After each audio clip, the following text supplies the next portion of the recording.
Jemi në stadiumin Fadil Vohri dhe këtu prapa meje janë futbollistët e Kosovës duke i bërë përgatitjet e fundit për atë që pritet të jetë një natë historike të martën brema, kur ata e presin Turqinë për një ndeshje finale për kualifikimin e Kupën e Botës 2026. Kosova nuk ka qenë kurrë më afër kualifikimit në një garë të madhe në historinë e vet dhe fitoria kundër Slovakisë në gjysmëfinale të play-offit javën e kaluar e ka bërë vendin të besoj se ëndra e botrorit në Shtetet e Bashkuara, Kanada dhe Meksik është e arritshme. Trajneri i Kosovës u zëtua se skuadra do ta bëjë të pamundurën për të arritur kualifikimin. Wir sind jetzt auch verdient ins Finale gekommen und wir werden uns jetzt heute noch gut auf das morgige Spiel vorbereiten und ich denke, die Chancen sind 50-50. In einem Spiel ist alles möglich. Und ja, wir werden alles dafür tun, das morgige Spiel für uns zu entscheiden und zu gewinnen. Pritjet dhe trysnia janë të mëdha për futbollistët, pasi një vend i tërë është me sy nga ta, por kapiteni beson se duke qenë e bashkuar, kombëtarja do ta shënojë arritjen e dytë më të madhe pas pavarësisë së vendit.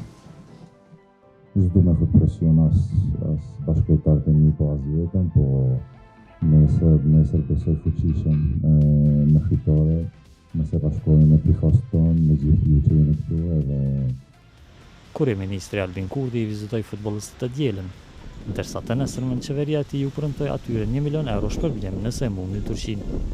Kosovarët besojnë në kombëtarën e tyre dhe për ta kualifikimin e botror do të ishte një ndër arritjet më të mëdha për vendin. Kosova edhe pse shumë vështirë është.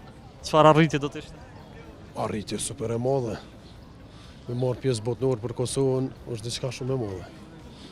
Forca Kosova. Dëshira jam të fitojmë gjithmonë, po ta shohim si do të na gëzojnë dhe besoj që do të jem shumë të bukur ose shumë të lumtur me lojtarët tonë që të kemi. Turqia nuk është paraqitur në botror për më shumë se 2 dekada, që nga viti 2002, kur kishte arritur deri në gjysmëfinale.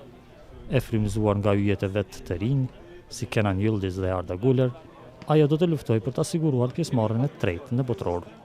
Bizim için de zor bir maç olacak Türkiye için çünkü hani futbol sürprizleri sever. Futbolda sürprizler bayağı olur. Bu maçta da ben biraz sürpriz olacağını bekliyorum açıkçası. Bence Türkiye kazanır. 2-0 gibi bir şey düşünüyorum. Kosova çok iyi ilerledi. Gerçekten hiç beklemezdik ama bence Türkiye kazanması lazım bir zahmet yani. Sikur Kosova ta sigurojë pjesëmarrjen në Kupën e Botës të martën, atëherë kualifikimi do të vijë saktësisht 10 vjet pasi ajo u pranua në FIFA.